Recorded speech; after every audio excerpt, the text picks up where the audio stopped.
윤석열이 언론을 장악하려고 시도했을 때 아마도 처음에는 그 계획이 성공할 수 있을 것이라고 생각했을 것입니다. 방통위원장을 행동대장으로 내세우고 권력을 앞세워 밀어붙이면 결국 원하는 결과를 얻을 수 있을 것이라고 자신했겠죠. 그러나 대한민국은 그렇게 간단하게 무너질 수 있는 나라가 아닙니다. 국민들은 정치적 권력 남용에 대해 매우 민감하며 이러한 얄팍한 수단이 통하지 않을 것입니다. 현재 윤석열의 독재적인 행동은 그 끝이 결국 몰락으로 이어질 것임을 보여주고 있습니다. 법원에서도 윤석열 정부의 행보에 대해 놀라운 판결을 내리기 시작했으며 그가 권력을 남용하며 강행했던 것들이 이제는 역풍이 되어 되돌아오고 있습니다. 이러한 상황에서 윤석열은 심각한 패닉 상태에 빠져 있는 것으로 보입니다.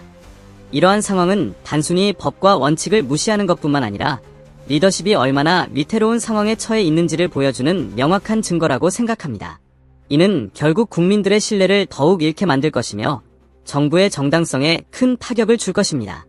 대한민국은 이러한 위기를 통해 더욱 성숙해질 것이며 궁극적으로는 국민의 힘이 더 강해질 것이라고 믿습니다. 이동관, 김홍일, 이진숙을 앞세워 추진된 방송문화진흥회의 이사진 교체는 현재 상황에서 당분간 실현되지 못할 것으로 보입니다.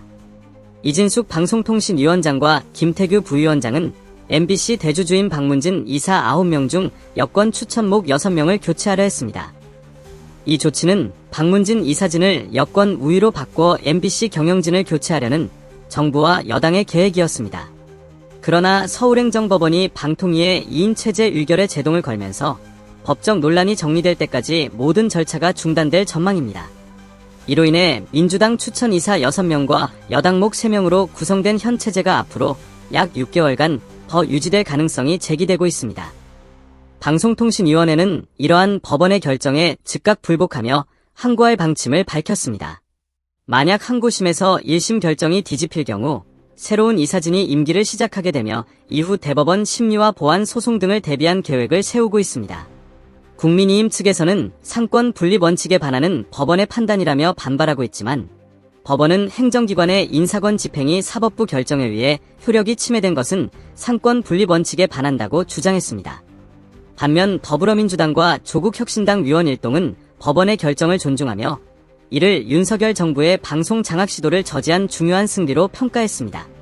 그들은 이번 판결이 법과 원칙에 따라 이루어진 이성적이고 합리적인 판단이며 민주주의와 정의가 살아있음을 보여준 용기 있는 결정이라고 강조했습니다.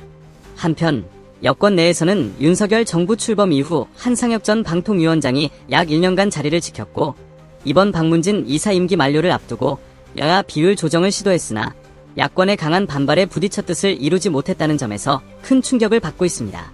특히 이동관, 김홍일, 이진숙 위원장을 앞세우고도 계획을 실현하지 못한 것은 여권에 큰 타격이 될 것이라는 전망이 나오고 있습니다. 이러한 정치적 논란이 이어지는 가운데 김건희 여사를 둘러싼 새로운 의혹도 불거졌습니다. 김건희 여사의 명품 가방 수수 사건을 담당했던 국민권익위원회의 부패방지국장이 숨지기 전 좌천성 인사조처를 통보받았다는 주장이 제기되었습니다. 신장식 조국혁신당 의원은 이 국장이 좌천성 인사이동을 예고받고 강한 항의를 했다는 제보를 근거로 김 국장이 부패방지 업무에서 배제되려는 의도로 받아들였을 가능성을 제기했습니다. 이와 관련해 권익위 측은 인사발령을 검토한 사실이 없다고 부인하며 인사계획도 없었고 고인의 죽음과 관련된 외압도 없었다고 주장했습니다. 하지만 이러한 해명에도 불구하고 김 국장이 사망하기 전날 권익위에서 좌천성 인사 통보를 받은 것과 관련된 의혹은 여전히 남아있습니다. 이번 사태는 윤석열 정부의 권력 남용이 얼마나 심각한 문제로 이어질 수 있는지를 보여줍니다.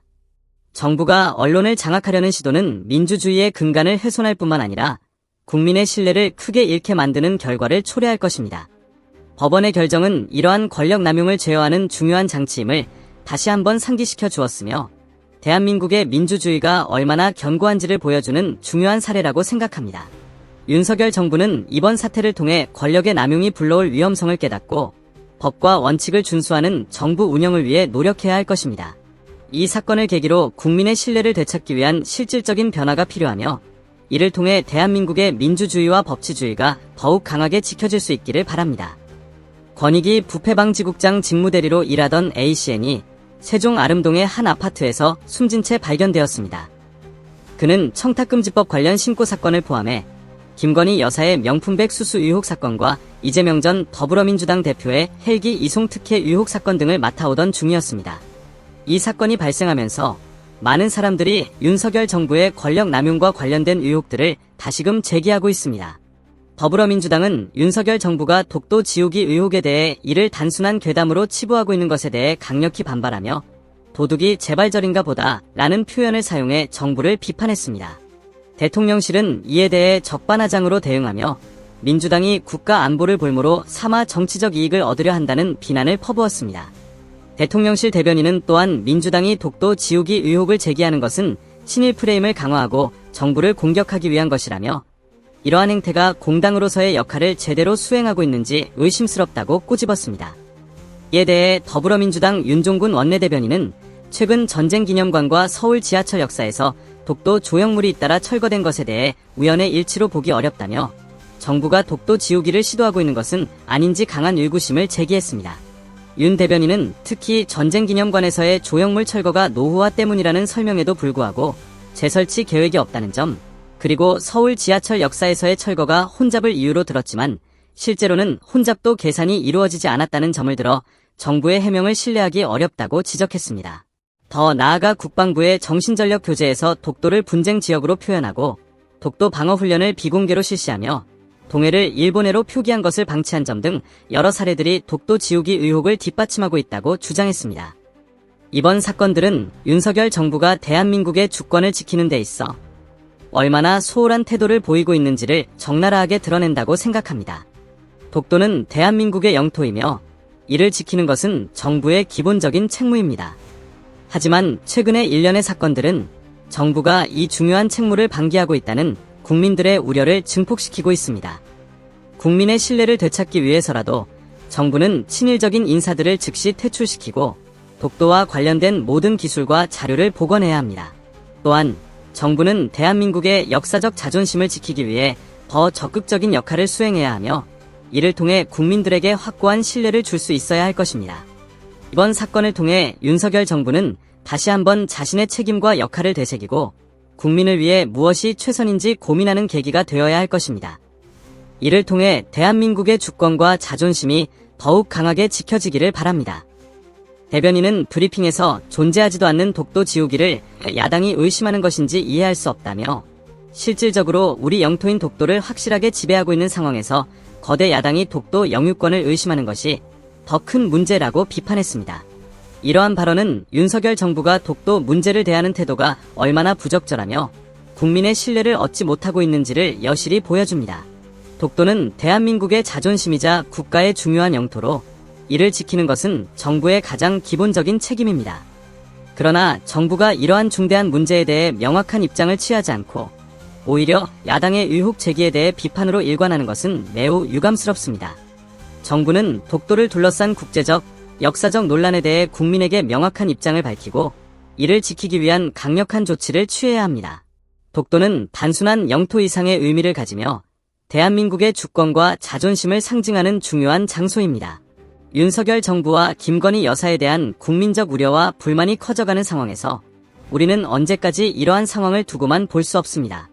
대한민국의 정상화를 위해 우리 모두가 끝까지 힘써야 합니다.